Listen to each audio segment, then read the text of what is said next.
Au nom du Père et du Fils et du Saint-Esprit, Amen. La paix de Jésus soit dans votre maison. Salut les amis, j'espère que vous allez bien, que vous êtes en forme et que vous êtes dans la joie de Jésus. Amen. Dans la joie de Jésus, dans sa sainte Église catholique. Comme s'il était utile de le préciser. On traverse des temps particuliers, vous le savez, vous en êtes rendu compte. Et on le voit aujourd'hui, enfin hier, puisque nous avons eu, incroyable, nous avons eu la permission de 21h. Waouh! C'est beau les amis. On a envie de dire, oh là là, merci, merci beaucoup, la permission de 21h. Et si on est sage, on aura la permission de 23h. Waouh! Bien vous voyez, ces mesures imposées de la dictature sanitaire, oh mince, je voulais pas le dire. Pardon, excusez-moi, c'est sorti tout seul. Ces mesures coercitives, sinon c'est 135 €, nous amènent à une réflexion sur la foi, notre sainte foi catholique. Car quand nous discutons, nous témoignons de Jésus vivant, notre seul sauveur, seul rédempteur, seul Messie pour l'éternité. Le réflexe, parfois, il arrive parfois, c'est pas si souvent que ça, ne croyons pas ça, ça n'est pas vrai. Des personnes disent « Ouais, mais tu veux nous imposer ta foi. » La bonne blague. Comme si on pouvait imposer la foi qui veut dire confiance. Vous voyez ? Qui impose quoi ? Qui impose qui à qui ? Voilà, ça c'est la vraie question. Nous vivons un système démocratique et qui impose qui, quoi à qui. Voilà.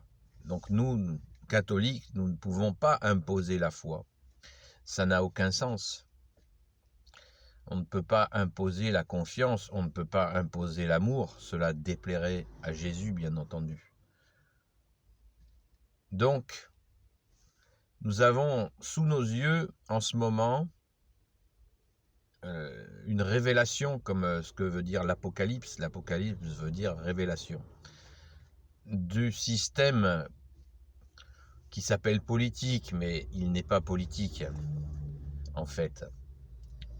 Et on nous impose, pour le coup, vous voulez respirer normalement, 135 €.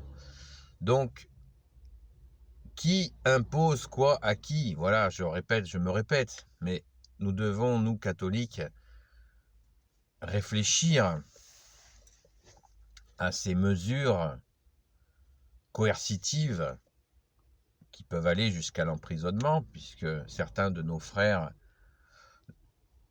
dans la foi ou pas dans la foi, ont été emprisonnés pour refuser ces injonctions, ces obligations, ces décrets, cette misère. Donc, je parle bien de la foi. Donc, je vous invite à bien rigoler si un jour on vous dit « Ouais, tu cherches à nous imposer ta foi. » Merci Jésus, tu ne t'imposes pas car tu es la lumière. Et la lumière, elle est. Elle est. Elle ne s'impose pas. Si quelqu'un veut rester dans les ténèbres, il en est parfaitement libre. Nous, par la grâce de Jésus, nous avons reconnu la lumière. Comme le dit la Sainte Écriture, la lumière est venue dans le monde. Et cette lumière, elle s'appelle Jésus. quand Jésus justement était interrogé par Ponce Pilate, il lui disait « Je suis venu rendre témoignage à la vérité ». Waouh! Et Jésus est la vérité. Donc nous voyons bien, au travers de ce que nous vivons en ce moment, comment notre bien-aimé Jésus est venu nous porter l'authentique, la véritable liberté, qui ne peut venir en aucun cas des hommes. Les hommes sont prêts à tout pour garder le pouvoir sur les autres hommes, alors que Jésus nous rend libres. Libres par l'amour, par cet amour puissant. Il nous a aimés le premier, mais pas pour nous enfermer, pas pour nous interdire de sortir de chez soi, pas pour nous obliger à quoi que ce soit, à nous empêcher de respirer, ou je ne sais quoi encore. On ne sait pas. Sans parler de faire un système où, à force de matraquage par le canal de la télévision, on peut faire décider les gens dans la direction où on veut bien les mener. Donc Jésus, par son amour, nous libère. Comme tu l'as dit toi-même, Jésus, la vérité vous rendra libre. Nous sommes libres par Jésus le Christ, par le Christ Jésus, comme dit saint Paul, dans sa sainte Église. J'ai fait une vidéo qui s'intitule « Peut-on se développer spirituellement sans la sainte Église ?» Je vous invite à la regarder, car c'est important. Pourquoi ? Parce que Jésus est la seule spiritualité incarnée. Jésus s'est incarné par la très sainte Vierge Marie. Merci Marie d'avoir dit oui. Il est mort sur la croix et il est ressuscité. Et c'est une incarnation, c'est Dieu qui s'est fait homme. Et c'est concret, c'est pas de la comédie. Jésus a souffert 17 heures avant de mourir sur la croix, c'est pas du cinéma. Certains essaient de cacher cette crucifixion,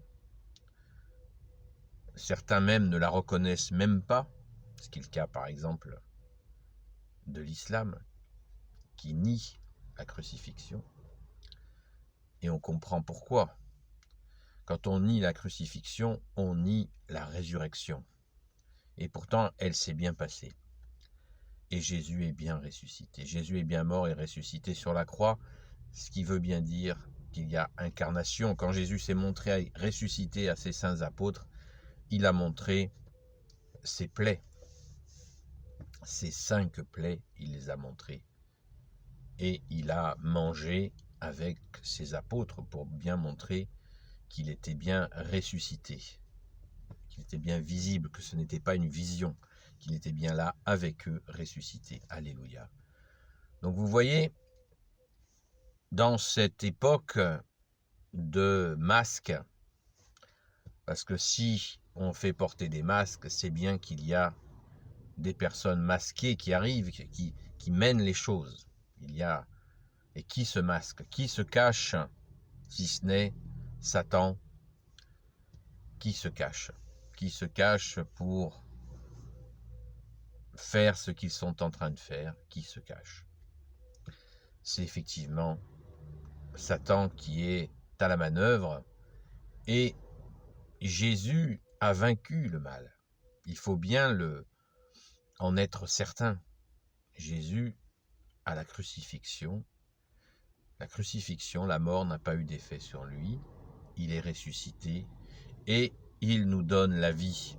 Il est revenu, ressuscité, comme il l'avait promis, pour nous donner la vie. Soyons certains de la victoire de Jésus que nous partageons. Jésus nous donne sa vie. On ne meurt pas. Même si notre corps meurt, avec Jésus, on ne meurt jamais. On ne meurt plus, c'est fini. La mort n'aura plus d'effet. Bien sûr qu'on va mourir, on va tous mourir.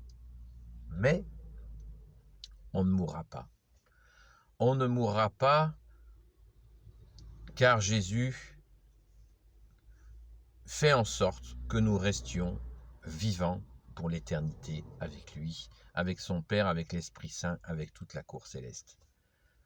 Donc, soyons apaisés, les amis, rassurés, quelles que soient les mesures, quelles que soient les guignolades que nous traversons, et quelquefois aussi les douleurs terribles que nous pouvons traverser. Eh bien, Jésus, le bon berger, nous garde en vie, la vraie vie, c'est-à-dire avec lui, en lui et par lui. Amen. Soyez dans la joie, les amis, soyons dans la joie, même si des fois ça secoue, même si des fois la tristesse nous étreint. Jésus est là et nous aide à traverser ces tristesses. Et ne nous accrochons pas trop à ces tristesses et regardons Jésus qui est la lumière. Amen. Béni soit le Père, le Fils et le Saint-Esprit, maintenant et toujours, et pour l'éternité. Amen. Ô Jésus, toi qui peux tout et qui portes tout, je te confie à toi le Sauveur, toi l'Emmanuel, le seul Messie pour l'éternité. Je te confie toutes celles et ceux qui regarderont cette vidéo, ainsi que leurs proches, selon ta sainte volonté. Sainte Marie, Reine des cieux, toi l'Immaculée Conception, toi qui écrases le serpent, toi qui as la lune sous tes pas, toi qui vas revenir au cœur immaculé de Marie avec l'Esprit Saint pour faire rebondir la France, fille aînée de l'Église. Prions les amis, prions pour que Marie arrive, pour que le cœur immaculé de Marie triomphe avec la puissante action de l'Esprit Saint, selon la prophétie de Marthe Robin.